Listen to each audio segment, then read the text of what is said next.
जय माता रानी की स्वागत है दोस्तों। अगर आप अपनी जिंदगी में सफल होना चाहते हैं और एक समझदार व्यक्ति बनना चाहते हैं तो इस चैनल को प्लीज सब्सक्राइब करें, जिससे आपको भगवान से जुड़ी हुई सभी बातों का ज्ञान कराया जाएगा। तो इस वीडियो में हम बात करेंगे दोस्तों, साल 2023 में धनतेरस कब है, धनतेरस पूजा का शुभ मुहूर्त क्या है एवं धनतेरस में नई वस्तुएं खरीदने का शुभ मुहूर्त क्या है। बर्तन कांच के खरीदें या स्टील के या पीतल के खरीदें या तांबे के खरीदें, झाड़ू कब खरीदें, दीपावली पर या धनतेरस पर, ये सारी जानकारी आज के इस वीडियो में बताऊंगा। तो इस वीडियो को अपने सुनहरे जीवन को बेहतर बनाने के लिए, चमकाने के लिए इस वीडियो को पूरा जरूर देखना। आज मैं भगवान धनवंतरी की सौगंध खाता हूँ, अगर आप धनवान ना बन जाएं तो मुझे बताना, आपकी खाली झोली खुशियों से भर जाएगी। भगवान धनवंतरी और माता लक्ष्मी आपके जीवन में ऐसा परिवर्तन लाएंगे जो आपको जिंदगी भर याद दिलाएगा कि ऐसा धनतेरस सभी के जीवन में आ जाए। धनतेरस पर अगर यह एक चीज आपने खरीद ली तो दुनिया की कोई भी महाशक्ति, दुनिया की कोई भी ताकत आपके भाग्य को बदलने से रोक नहीं पाएगी, करोड़पति होने से रोक नहीं पाएगी। सच्चे हृदय से पूरा वीडियो जरूर देखना। दोस्तों, हर साल कार्तिक माह कृष्ण पक्ष की त्रयोदशी तिथि को धनतेरस मनाया जाता है। पंचांग के अनुसार इस साल 10 नवंबर 2023 को दोपहर 12:35 से धनतेरस की शुरुआत होगी और 11 नवंबर 2023 को दोपहर 1:57 पर इसका समापन होगा। धनतेरस पर पूजा का शुभ मुहूर्त शाम 6:20 से शुरू होगा, जो कि रात 8:20 तक रहेगा। त्रयोदशी तिथि प्रारंभ 10 नवंबर 2023 को दोपहर 12:35 से शुरू होगा, जो कि अगले दिन 11 नवंबर को 1:57 में समाप्त होगा। दोस्तों, धनतेरस पर खरीदारी का शुभ समय है। धनतेरस पर सोने, चांदी और बर्तन या घर का कोई भी सामान खरीदने का शुभ मुहूर्त है। दोपहर 2:35 से शाम 6:40 तक रहेगा। अगर आप इस दिन खरीदारी नहीं कर पाए तो आप अगले दिन यानी 11 नवंबर को दोपहर 1:56 तक खरीदारी कर सकते हैं, क्योंकि धनतेरस तिथि अगले दिन दोपहर तक रहेगी। जो लोग मुहूर्त पर खरीदारी करते हैं उनके जीवन में भगवान धनवंतरी साक्षात उनके घर में माता लक्ष्मी सहित आगमन करती हैं, और यह आगमन ऐसा होता है कि उनके हाथों में कलश से भरा धन होता है, सोने चांदी के सिक्के होते हैं और घर की सुख समृद्धि बढ़ाने के लिए तथा बीमारियों को भगाने के लिए उनके कलश में यह सभी सामग्री मौजूद होती है। दोस्तों, इसीलिए मुहूर्त पर खरीदारी करें। जो लोग मुहूर्त पर खरीदारी करते हैं तो उनके जीवन में कई लाख गुना बढ़कर धन, ऐश्वर्य, सुख, समृद्धि, धन संपदा, उत्पन्न जीवन साथी और कार्य क्षेत्र में बढ़ोतरी होती है। संतान उत्पत्ति के साथ संतान का भविष्य भगवान धनवंतरी तय करते हैं, माता लक्ष्मी तय करती है और आपके घर की नींव इन्हीं के हाथों में आ जाती है। इसलिए शुभ मुहूर्त में करें खरीदारी। दोस्तों, अब आइए जानते हैं कि धनतेरस के दिन हमें कौन कौन सी वस्तुएं खरीदना चाहिए। ये जानकारी बताने से पहले सच्चे दिल से भगवान धनवंतरी के लिए एक लाइक जरूर करें, क्योंकि यह दिन भगवान धनवंतरी को समर्पित है, माता लक्ष्मी को समर्पित है। दोस्तों, 5 दिनों तक चलने वाले दीपावली के महापर्व में धनतेरस का त्योहार सबसे पहले दिन मनाया जाता है और हिंदू पौराणिक मान्यता के अनुसार धनतेरस की तिथि पर भगवान धनवंतरी का जन्म हुआ था।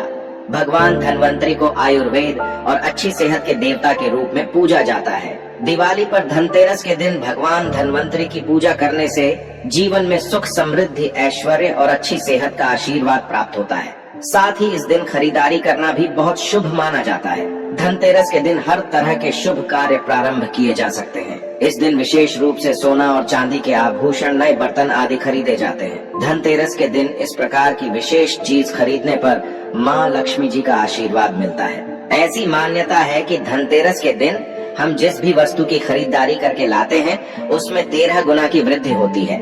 इसलिए आपको ध्यान रखना है कि कोई भी ऐसी गलती ना करें, ऐसी वस्तु खरीद कर ना लाएं जिससे कि अशुभता आ जाए। यह चीजें कौन सी है, खासकर मैं आज की वीडियो में आपको बताऊंगा कि आपको इन 13 विशेष चीजों में से आपको कुछ ना कुछ वस्तुएं खरीदनी ही चाहिए। अगर आप सभी 13 वस्तु ना खरीद पाएं तो इनमें से जो भी आपका सामर्थ्य है वह वस्तु आप घर पर खरीद कर ला सकते हैं। धनतेरस के दिन माँ लक्ष्मी जी, कुबेर देवता और धनवंतरी भगवान की पूजा करने से घर हमेशा धन, धान्य, सुख, सुविधा और वैभव से भरा रहता है। दोस्तों, धनतेरस के दिन जो लोग सोने चांदी से बने हुए आभूषण या सोना चांदी ना खरीद पाए, उन्हें भी ऐसी कुछ चीज अवश्य ही खरीदनी चाहिए। सबसे पहले वस्तुएं हैं झाड़ू। धनतेरस के दिन नई झाड़ू खरीदना बहुत शुभ माना जाता है, विशेष रूप से लाभकारी माना जाता है। झाड़ू को माँ लक्ष्मी जी का प्रतीक माना जाता है। इस दिन जो व्यक्ति आर्टिफिशियल प्लास्टिक की झाड़ू खरीदते हैं, तो उसके घर में साक्षात राहु केतु चले आते हैं और ऐसे घर को कंगाल और बर्बाद बना देते हैं। आप किसी और दिन प्लास्टिक का झाड़ू खरीदें, लेकिन इस दिन राहु केतु का आगमन घर में कभी मत होने देना, नहीं तो भगवान धनवंतरी उल्टे पांव वापस हो जाएंगे। देखिए, इस दिन राहु काल भी रहता है, और जब एक बार आपके घर में राहु काल का प्रवेश हो जाए, तो भला वहाँ पर माता लक्ष्मी और धनवंतरी देवता का आना वर्जित है। वह ऐसे घर को त्याग देते हैं, क्योंकि भगवान धनवंतरी और राहु केतु में भीषण शत्रुता है, वह नाराज हो जाएंगे। देखिए, इस दिन ऐसा माना जाता है कि नई झाड़ू से धनतेरस के दिन पहले पूजा करके फिर उसका प्रयोग करने से घर की सारी नकारात्मक ऊर्जा दूर हो जाती है और घर में सुख समृद्धि का वास हो जाता है। दोस्तों, अगर हो सके, सामर्थ हो, तो धनतेरस के दिन एक झाड़ू का गुप्त दान करना चाहिए। इसे आप मंदिर में चुपचाप रखाएं, वहाँ पर आपको रख देना चाहिए। मंदिर में झाड़ू रखाने से माता लक्ष्मी बड़ी प्रसन्न होती है, बहुत खुश होती है। जो मंदिर में साफ सफाई के लिए झाड़ू दान करता है, उसका घर समस्त बीमारियों से दूर रहता है। घर में माता लक्ष्मी का आगमन होता है। दोस्तों, दूसरी वस्तु है साबुत धनिया। धनतेरस के दिन आप कुछ लेकर आए या ना आए, साबुत धनिया तो हर कोई ला सकता है। साबुत धनिया लाकर दिवाली के दिन उसे पूजा करने के बाद अपने ही घर में क्यारी में गमले में डालना चाहिए, और ऐसा करने से कहा जाता है कि घर में आपका जो भी धन है, जो भी आए हैं, उसमें बरकत होने लगती है।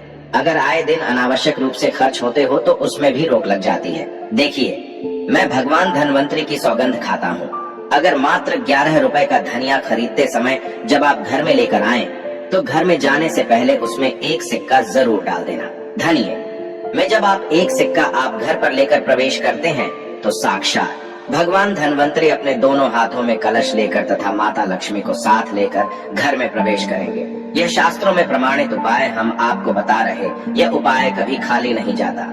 दोस्तों, इस दिन नमक भी खरीद कर लाना चाहिए। नमक अगर आप ढेली वाला लाते हैं तो और भी शुभ है, लेकिन आजकल ढेली वाला नमक मिलना हर जगह पॉसिबल नहीं होता है, तो आप जो भी नमक आपको मिल पाता हो, वह नमक आप इस दिन घर पर लेकर आए। धनतेरस से लेकर दीपावली के अगले दिन गोवर्धन और भाई दूज तक आप इसी नमक का प्रयोग करें, और इन 5 दिनों तक लगातार आपको नमक का पोंछा भी घर में लगाना चाहिए। ऐसा करने से दरिद्रता दूर हो जाती है और घर से नकारात्मक ऊर्जा भी दूर हो जाती है। लाजमी है, जब दरिद्रता घर से दूर भाग जाएगी, तो भगवान धनवंतरी और माता लक्ष्मी का आगमन अवश्य होगा। दोस्तों, चौथी वस्तु जो आपको घर पर लानी चाहिए, वह है गोमती चक्र। कि जिस घर में गोमती चक्र होता है, वहाँ सुख, सौभाग्य और समृद्धि की वृद्धि होती है। गोमती चक्र घर पर रखने से वास्तु दोष भी कम होता है, और घर परिवार में किसी भी सदस्य में आत्मविश्वास की कमी हो, तो धनतेरस के दिन गोमती चक्र लाकर उनके हाथ से पूजा करवाकर फिर बाद में आपको इन गोमती चक्र को अपने मंदिर में या फिर धन रखने के स्थान पर आपको रख देना चाहिए। ऐसा करने से जो भी संबंधित परेशानी है, वह दूर हो जाती है। आपको ये सारी वस्तुएं मार्केट में पूजा वाली दुकान में बहुत आसानी से मिल जाएगी। हम गोमती चक्र जरूर लाते हैं अपने घर में, और आप भी लेकर आएं। अगर पहले से ही हैं गोमती चक्र, तो पूजा अवश्य करें। दोस्तों, आप यकीन मानो, आज हम भी गोमती चक्र के शुभ परिणामों से महाधनी बन चुके हैं। आप भी माता लक्ष्मी की कृपा अवश्य प्राप्त करें। दोस्तों, 5वीं वस्तुएं हैं कौड़िया। कौड़िया आपको सफेद, भूरी, पीलियां, चितकबरी मिल जाएंगी, लेकिन आपको जो कौड़ियां लानी है, वह या तो सफेद लेकर आएं या फिर पीले रंग की कौड़ियां लेकर आएं।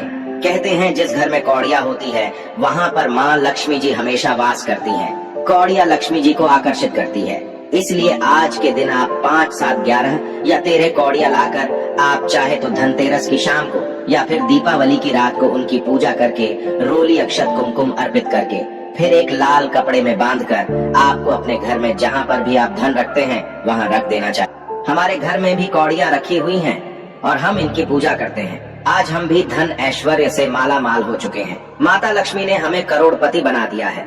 आप भी कौड़ियों की पूजा तथा घर में कौड़ियां जरूर लेकर आएं। कौड़ियां आप शंख में भी रख सकते हैं, बहुत ही शुभ माना जाता है। शंख में पानी जरूर डालें और फिर कौड़ियों को उसमें डुबो दें। हर साल आप इन्हीं पुरानी कौड़ियों की पूजा कर सकते हैं। हर साल आपको कौड़ियां खरीदने की आवश्यकता नहीं है। यदि आप नई कौड़ियाँ खरीदना ही चाहते हैं तो पुरानी कौड़ियों को अब जल में प्रवाहित कर दें। पुरानी कौड़ियाँ जल में प्रवाहित करने से माता लक्ष्मी क्रोधित भी नहीं होती, उल्टा आप पर गंगा मैया प्रसन्न हो जाती हैं।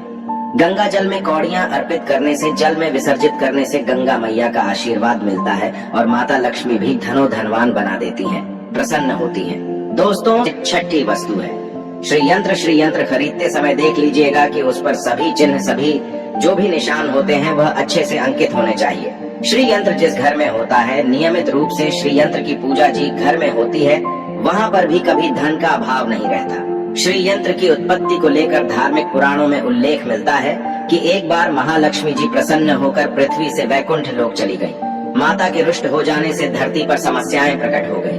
ब्राह्मण और महाजन बिना लक्ष्मी जी के निर्धन हो गए।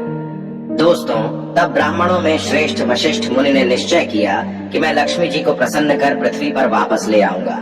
जब मुनि वशिष्ठ वैकुंठ में जाकर माँ लक्ष्मी जी से मिले तो उन्हें पता चला कि माँ लक्ष्मी जी तो अप्रसन्न है और वह किसी भी स्थिति में पृथ्वी पर आने को तैयार नहीं है। तब वशिष्ठ जी ने वहीं पर बैठकर भगवान विष्णु की आराधना शुरू कर दी। नारायण ने प्रसन्न होकर मुनि वशिष्ठ को अपने दर्शन दिए। वशिष्ठ जी ने श्री हरि विष्णु से कहा कि हम पृथ्वी पर बिना लक्ष्मी जी के बहुत दुखी हैं। हमारे सारे आश्रम उजड़ गए, धरती पर वैभव खत्म होने वाला है। यह सुनकर भगवान विष्णु वशिष्ठ मुनि को साथ लेकर माँ लक्ष्मी जी के पास गए और उन्हें मनाने की कोशिश की, लेकिन फिर भी माँ लक्ष्मी जी नहीं मानी। तब उन्होंने कहा कि मैं किसी भी स्थिति में पृथ्वी पर वापस जाने को तैयार ही नहीं। जब चारों दिशाओं में माँ लक्ष्मी जी के पृथ्वी पर वापस न आने की बात फैल गई, तब देवताओं की गुरु बृहस्पति जी ने एक युक्ति सुझाई। उन्होंने कहा कि अब श्रीयंत्र साधना ही एकमात्र उपाय बचा है जिससे माँ लक्ष्मी जी को धरती पर आना ही पड़ेगा। गुरु बृहस्पति जी के निर्देशों से श्री हरि ने धातु पर श्री यंत्र का निर्माण किया और उसे मंत्र सिद्ध प्राण प्रतिष्ठा युक्त करते हुए दीपावली के 2 दिन पूर्व धनत्रयोदशी को श्री यंत्र पर स्थापित करके विधि विधान से उसका पूजन किया। पूजन समाप्त होते होते माता लक्ष्मी जी को वहाँ आना ही पड़ा। दोस्तों, और वह बोली कि मैं किसी भी स्थिति में यहाँ आने के लिए तैयार नहीं थी, ये मेरा प्राण था, परंतु बृहस्पति जी की युक्ति से मुझे आना ही पड़ा। श्री यंत्र मेरा आधार है और इसी में मेरी आत्मा भी बसती है। यही कारण है कि धनतेरस के दिन श्री यंत्र खरीदना चाहिए और अपने घर में स्थापित करना चाहिए। इस दिन भूल कर भी लोहे के बर्तन कभी नहीं खरीदने चाहिए। अब लोहे में कौन कौन से बर्तन आते हैं, आइए जानते हैं। देखिए, काफी पुरानी बात है, जब हमें शास्त्रों के अनुसार इतनी नॉलेज नहीं थी। जब हम लोहे का बर्तन धनतेरस के दिन खरीद लाए थे तो हमारे घर में राहु केतु का वास हो गया था और हमें काफी बर्बादी का सामना करना पड़ा था। बीमारियां भी घर में आ गई थी क्योंकि धनतेरस के दिन राहु काल रहता है। इसीलिए आप भी गलती से भी लोहे के बर्तन कभी घर में मत लाना। इस दिन कांच की प्लेट घर में लाने से राहु काल प्रवेश करता है। लोहे के बर्तनों में जैसे कि कढ़ाई है, लोहे का चमचा है, लोहे की जाली, लोहे की गाड़ियां आदि धनतेरस पर नहीं खरीदना चाहिए। शनि महाराज भी क्रोधित हो जाते हैं। दोस्तों, 7वीं वस्तु है 7 मुखी रुद्राक्ष की माला या फिर 7 मुखी रुद्राक्ष। अगर आप धनतेरस के दिन 7 मुखी रुद्राक्ष को घर पर लाते हैं और फिर उसकी विधि विधान से पूजा करते हैं या भगवान शिव की पूजा में आप इस रुद्राक्ष को प्रयोग करते हैं, किसी भी मंत्र का जाप करते हैं, तो उससे भी आपके घर में कभी परेशानी नहीं आती। किसी प्रकार का कोई अकाल मृत्यु का भय नहीं रहता, क्योंकि दीपावली दीपों का त्योहार होता है और इस दिन अपने घर में अपने सामर्थ्य के अनुसार दीपक जलाए जाते हैं। धनतेरस के दिन भी दीप जलाने चाहिए। अगर आप चाहते हैं आपके घर में साक्षात माँ लक्ष्मी जी का वास सदा बना रहे, पूरे वर्ष भर आपके घर में धन की कोई कमी न रहे, आपको कभी कर्ज लेने की नौबत न आए, सार ऐसे में धनतेरस की शाम को आप 13 दीपक घर के अंदर और 13 दीपक घर के बाहर जलाएं। ऐसा करने से भी माँ लक्ष्मी जी का आशीर्वाद प्राप्त होता है। हम भी अपने घर में दीप अवश्य जलते हैं। बहुत ही आनंद पूर्वक माँ लक्ष्मी का आगमन होता है। दोस्तों, धनतेरस के दिन 8वीं जो वस्तु है वह आपको मिट्टी के दीपक जरूर खरीद कर लाने चाहिए। मिट्टी के दीपक आप अपनी सामर्थ्य के अनुसार खरीद कर ला सकते हैं। अगर हो सके तो किसी जरूरतमंद को जहाँ पर धन का अभाव हो, ऐसे घर में आप मिट्टी के दीपक का तेल सहित और बाती रुई सहित दान भी कर सकते हैं। हम धनतेरस और दीपावली पर यह कार्य अवश्य करते हैं। 9वीं वस्तु है जो आपको खरीद कर लानी चाहिए, वह है लक्ष्मी जी और गणेश जी की मूर्ति। वैसे तो मिट्टी की मूर्ति ही घर पर लाना शुभ होता है, लेकिन यदि आप मिट्टी की मूर्ति ना लाना चाहे हैं तो धातु की मूर्ति जैसे कि आप चांदी की, सोने की, पीतल की मूर्ति भी घर पर ला सकते हैं। दोस्तों, मैं भगवान गणेश की तथा माता लक्ष्मी की सौगंध खाता हूँ। अगर आपने इस दिन गणेश लक्ष्मी की मूर्ति अपने घर पर स्थापित कर दी और सच्चे दिल से अपने घर पर ले आए, तो आपको दुनिया की कोई भी ताकत महाधनी होने से रोक नहीं पाएगी।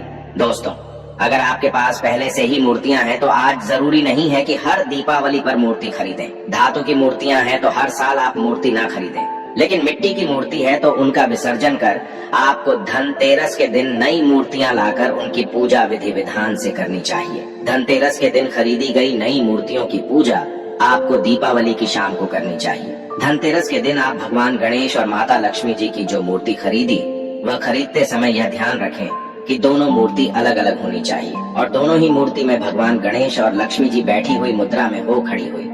मुद्रा में लाई गई जो मूर्तियां होती हैं, वह उग्र स्वभाव की ओर चंचल मानी जाती है। दोस्तों, अगर आप खड़ी मुद्रा वाली मूर्तियां लेकर आते हैं तो ऐसे में धन की कमी आपके घर में लगातार बनी रह सकती है और आपको ध्यान रखना है कि जो मूर्ति आप लेकर आए वह कहीं से भी खंडित ना हो, टूटी भी ना हो। गणेश की प्रतिमा खरीदते समय ध्यान रखें कि उनकी जो सूंड है वह बाईं तरफ मुड़ी हुई हो और उनका वाहन मूषक भी उस मूर्ति में जरूर बना हो और भगवान गणेश के हाथों में लड्डू या मोदक भी होना चाहिए और लक्ष्मी जी की जो मूर्ति है वह कमल के फूल पर विराजित होनी चाहिए और उनके हाथ में सिक्के हो या फिर सिक्के गिरने वाली अवस्था में हो। ऐसी मूर्तियां घर पर लाना बहुत ही शुभ होता है। दोस्तों, बहुत से लोग आज के दिन उल्लू पर विराजमान मूर्ति या फिर तस्वीर घर पर लेकर आते हैं, लेकिन आपको हाथी या फिर कमल के फूल पर विराजमान लक्ष्मी जी की मूर्ति या तस्वीर ही घर पर लानी चाहिए। कभी भी प्लास्टिक ऑन ऑफ पेरिस, जिसे POP कहते हैं, प्लास्टिक की मूर्तियां इस दिन नहीं खरीदनी चाहिए और ना ही पूजा में उनका प्रयोग करना चाहिए। आप केवल मिट्टी की या फिर धातु की मूर्ति ही लेकर आएं। अष्ट धातु की मूर्ति भी आप ला सकते हैं। दोस्तों, धनतेरस के दिन आपको जो 10वीं वास्तु खरीदनी चाहिए वह है कुबेर यंत्र। कुबेर यंत्र जिस घर में होता है वहाँ पर धन के देवता कुबेर का वास होता है। साथ ही माँ लक्ष्मी जी भी वहाँ पर वास करती हैं। आपको उत्तर दिशा में ही धन कुबेर यंत्र की स्थापना करनी चाहिए। इस दिशा का सही निर्माण परिवार में समृद्धि और खुशियों को लेकर आता है। साथ ही अगर आपके घर में किसी तरह का कोई वास्तु दोष है तो वह दोष भी दूर हो जाएगा और व्यापार में, आपके कारोबार में खूब बरकत होगी। कई बार लोग खूब मेहनत करने के बाद भी उतना धन नहीं कमा पाते जितनी आप मेहनत करते हैं और मेहनत करने के बाद भी आपके धन की तिजोरी खाली ही रहती है। तो उसे पूरे साल भर रखने के लिए आपको धनतेरस के दिन और दिवाली के दिन कुबेर यंत्र की विधि विधान से पूजा भी करनी चाहिए।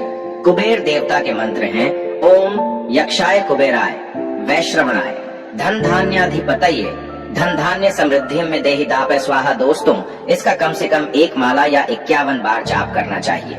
दोस्तों, इस दिन पीतल की परात जो भी व्यक्ति अपने घर में लाता है तथा खरीद कर घर में लाता है तो इसे बड़ा ही अत्यंत दुर्लभ सौभाग्य पूर्वक माना जाता है। जितनी बड़ी पीतल की परात होगी घर में उतना ही धन खींचा हुआ चला आएगा। दोस्तों, 11वीं वस्तु है सोने चांदी के आभूषण या फिर सिक्का। अपनी सामर्थ्य के अनुसार आपको आज के दिन सोने चांदी के आभूषण या फिर कोई भी चांदी का सिक्का खरीदना चाहिए और उसकी भी पूजा आपको करनी चाहिए। यदि आपका सामर्थ्य ना हो तो आप सोने चांदी के आभूषण की वजह मिट्टी के बर्तन या एक चम्मच भी आज के दिन यदि खरीद कर घर लाते हैं तो उससे भी आपके घर में पूरे साल खूब बरकत होती है। सब जानते हैं कि धनतेरस के दिन नए बर्तनों की खरीदारी की जाती है, लेकिन नए बर्तनों में भी आपको यह ध्यान रखना है कि आज के दिन यदि आप पीतल के बर्तन खरीद कर लाते हैं तो बहुत ज्यादा शुभ होते हैं। दोस्तों, आप पुराने टूटे बर्तनों को बदल कर भी नए बर्तन घर पर खरीद कर ला सकते हैं। जिसकी यदि सामर्थ्य बर्तन खरीदने की ना हो तो उन्हें आज के दिन केवल पूजा से संबंधित जो भी सामग्री है वह खरीद कर घर लानी चाहिए। ऐसा करने से भी आपको धन कुबेर भगवान और माँ लक्ष्मी जी का आशीर्वाद प्राप्त होता है। जिसका अगर सामर्थ्य हो तो वह अपनी सामर्थ्य के अनुसार इस दिन कुछ भी खरीद सकता है। दोस्तों, 13वीं वस्तु है पूजा का सामान और धार्मिक पुस्तक। अगर आप अब तक बताई गई सभी 12 वस्तुएं खरीदने में असमर्थ है तो आज के दिन यदि आप अपने घर में पूजा से संबंधित कोई भी वस्तु खरीद कर लाते हैं, जैसे कि मिट्टी के दिए वगैरह कुछ भी लेकर आते हैं, तो उससे भी आपको धनतेरस के दिन की गई पूजा का पुण्य अवश्य ही प्राप्त होता है। अगर आपको पूजा से संबंधित कुछ सामान लाना है, जैसे कि रोली, अक्षत, कुमकुम, कलावा या फिर कोई भी सामान, लौंग, इलायची, पान, सुपारी, बताशा, तो वह भी आप इस दिन खरीद कर ला सकते हैं। दोस्तों, इसके अलावा धार्मिक पुस्तकों में जैसे कि व्रत कथाएं हैं या फिर पूरे हफ्ते पढ़ने वाली जो भी व्रत त्योहार हैं, और आरतियों की किताबें, और अगर आप पढ़ते हो तो आप पुराण भी आप अपने घर पर ला सकते हैं। और पुराण घर पर लाने के बाद जब भी आपको समय हो तो खुद ही पढ़ना चाहिए और दूसरों को भी पढ़कर सुनाना चाहिए। यह सारी वस्तुएं, यदि आप इनमें से कुछ भी वस्तु खरीद कर लाते हैं तो उसे कहा जाता है कि आपके घर में पूरे वर्ष माँ लक्ष्मी जी की कृपा बनी रहती है। दोस्तों, भगवान धन्वंतरी की सौगंध खाता हूँ, अगर आपने ये उपाय कर लिया तो आप धनवान ना हो जाएं तो हमें बताना, बस कर लेना। ये कार्य देखिए, धनतेरस पर जब आप बर्तन खरीदें तब उसमें 1 रुपए का सिक्का डालकर घर की ओर चलें। खाली बर्तन लेकर घर में प्रवेश ना करें, इससे आपका घर भी भरा रहेगा और आपके घर में खुशियां भी आएंगी। कैसे आएंगी, आइए जानते हैं। दोस्तों, धर्म शास्त्रों के अनुसार, वेद पुराण के अनुसार, जब समुद्र मंथन हुआ था तब भगवान धन्वंतरी अपने हाथों में एक कलश लेकर उत्पन्न हुए थे। वह कलश खाली नहीं था, उस कलश में सोने चांदी के सिक्के, कीमती आभूषण भरे पड़े थे। इसी कारण धनतेरस पर सोने चांदी के सिक्के, कलश से भरा सिक्का, चांदी के बर्तन, पीतल के बर्तन, घंटी आदि शास्त्र आदि खरीदने का रिवाज है। दोस्तों, जब आप धनतेरस पर कोई भी बर्तन खरीदते हैं तो घर में खाली लेकर ना जाएं। मान लीजिए आपने प्लेट खरीदी है, लोटा खरीदा है, बाल्टी खरीदी है, गेहूं खरीदा है, धान खरीदा है, तो उसमें 1 रुपए का सिक्का डालकर घर में प्रवेश करें। मैं माता रानी की सौगंध खाता हूँ, आपको दुनिया की कोई भी ताकत महाधनी होने से रोक नहीं पाएगी। भगवान धन्वंतरी भी आपके घर की ओर आकर्षित होंगे और माता लक्ष्मी भी दौड़ी चली आएंगी। इसीलिए यह कार्य हम भी जरूर करते हैं। हम खाली बर्तन घर में लेकर प्रवेश नहीं करते हैं, कुछ न कुछ सिक्का आदि जरूर डालकर लेकर चलते हैं। आपको यह बात कॉपी पेन पर लिखकर दे सकता है। आप चांदी का सिक्का भी डाल सकते हैं, सोने का सिक्का भी डाल सकते हैं, तांबे का सिक्का भी डालकर घर की ओर जा सकते हैं। बहुत ही शुभ और अत्यंत दुर्लभ एवं मंगलकारी माना जाता है। सच्चे दिल से कमेंट बॉक्स में लिखें धनतेरस की हार्दिक शुभकामनाएं। जय माता लक्ष्मी माता रानी के लिए एक लाइक तो बनता है।